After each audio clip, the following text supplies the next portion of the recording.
আসসালামু আলাইকুম, আশা করি সবাই ভালো আছেন। আজকে আমি আলোকপাত করতে চাচ্ছি কর্পোরেট ফ্রেন্ড এই শব্দটা নিয়ে। আমরা যারা প্রাইভেট সেক্টরে জব করি, প্রাইভেট সেক্টরে জব করতে যেয়ে আমাদের কিন্তু অনেকেই বন্ধু হিসেবে বিবেচিত হয় বা অনেককে আমরা খুব কাছের মানুষ হিসেবে বিবেচিত করি। কাজ করতে করতে বা তার সাথে কথা বলতে বলতে বা এমন একটা সম্পর্ক তৈরি হয়, মনে হয় যে তিনি আমার খুব কাছের এবং অ্যাজ এ ফ্রেন্ড। বাট আমার ধারণাটা এখানে একটু ভিন্নমত পোষণ করতেছে এই কারণে, কারণ কর্পোরেট জগতে কিন্তু একটা প্রতিযোগিতা থাকে, একটা স্বাস্থ্যকর প্রতিযোগিতা, একটা অস্বাস্থ্যকর প্রতিযোগিতা।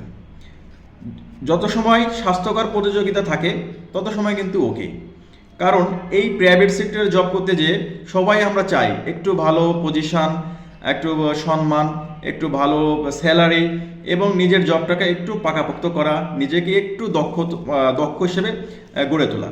যত সময় পর্যন্ত এই সমস্ত কাজের পিছনে আপনার স্বাস্থ্যকর প্রতিযোগিতা থাকবে তত সময় সব ঠিক আছে, কিন্তু যখন অস্বাস্থ্যকর প্রতিযোগিতা সৃষ্টি হবে তখনই হচ্ছে মূলত ঝামেলাটা সৃষ্টি হয়। আপনি হয়তো আপনার যারা ফ্রেন্ড হিসেবে আপনি মনে করতেছেন তার সাথে অনেক সময় মনের যে কথাগুলো আছে শেয়ার করতে কিন্তু কোনো সমস্যা না, বা আমি ওটাও করে থাকি। একজন মানুষের সাথে কথা যখন শেয়ার করব তখন কিন্তু নিজের মনটাও অনেক সময় হালকা হয়। কিন্তু এই শেয়ারটাই কখন যে আপনার বা আমার জন্য বিপজ্জনক হয়ে যাবে সেটা কিন্তু আমরা বুঝতেও পারবো না, বা যখন বুঝবো তখন কিন্তু অনেক দেরি হয়ে গিয়েছে। আমরা অনেক সময় দেখা যায় যে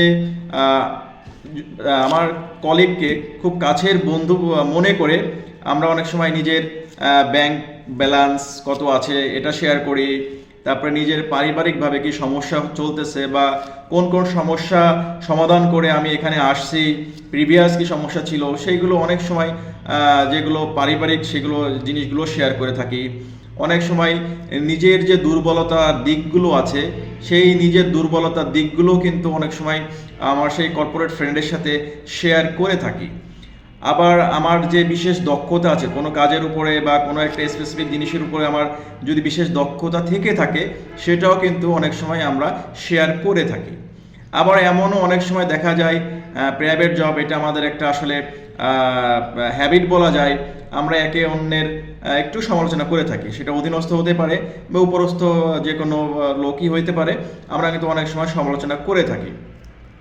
তারপরে হচ্ছে আমার ভবিষ্যৎ প্ল্যানটা কি বা আপনার ভবিষ্যৎ প্ল্যানটা কি, এই কোম্পানিতে আপনি কি করতে যাচ্ছেন বা কতটুকু পর্যন্ত যাবেন বা এরপরে আপনি কোথায় যাবেন, এই যে আমাদের ভবিষ্যৎ প্ল্যান বা লক্ষ্য এটাও কিন্তু আমরা অনেক সময় আমার সেই ফ্রেন্ডের সাথে শেয়ার করে থাকি। এখন কথা হচ্ছে আপনি যে বা আমি যে বিষয়গুলো শেয়ার করতেছি অলমোস্ট ওকে যত সময় পর্যন্ত তিনি আমার খুব কাছের মানুষ।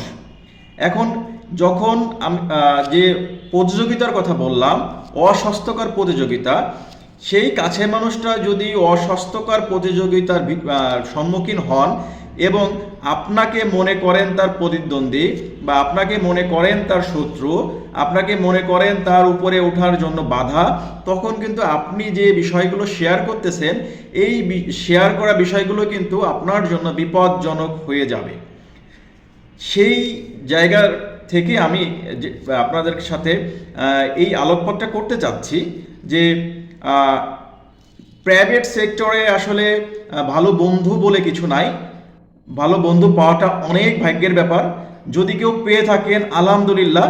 তবে ম্যাক্সিমাম হচ্ছে যেহেতু প্রতিযোগিতামূলক মার্কেট, আমরা একটু সাবধানতা অবলম্বন করে আমাদের পার্সোনাল ইনফরমেশনগুলো তাদের সাথে শেয়ার করি, কারণ আজকের কর্পোরেট বন্ধু, কর্পোরেট ফ্রেন্ড কখন যে আপনার শত্রুতে পরিণত হবে আপনি কিন্তু চিন্তাও করতে পারবেন না। আর যখন চিন্তা করবেন তখন কিন্তু আপনার হাতে আর সেই সুযোগটাও নাও থাকতে পারে।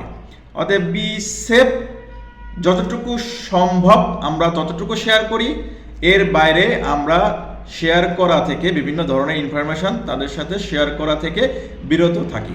এইটুকুই ছিল আমার আজকের আপনাদের সাথে আলোচনা।